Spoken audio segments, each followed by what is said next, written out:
Daniel in the lion's den? Did God really protect Daniel from lions?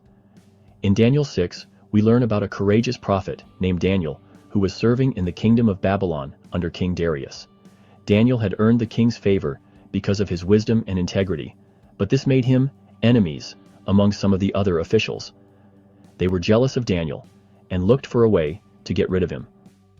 Knowing Daniel was faithful to God, they convinced the king to make a law stating that for 30 days no one could pray to any god or man except the king.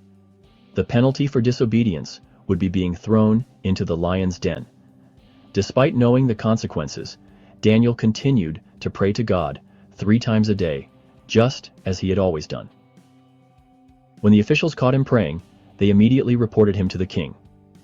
Though King Darius was reluctant, he had no choice but to follow the law, and Daniel was thrown into the lion's den. The king, deeply troubled, spent a sleepless night worrying about Daniel. He rushed to the den the next morning and called out to Daniel, asking if his God had been able to save him. To his relief, Daniel answered, "My God sent his angel, and he shut the mouths of the lions." Daniel explained that God had protected him because he was innocent and had trusted in God. Overjoyed, the king ordered Daniel to be lifted out of the den. Daniel was found unharmed, and the king had those who had falsely accused him thrown into the den instead. The lions immediately attacked them, showing that Daniel's safety had truly been a miracle from God. This story highlights the power of faith and God's protection.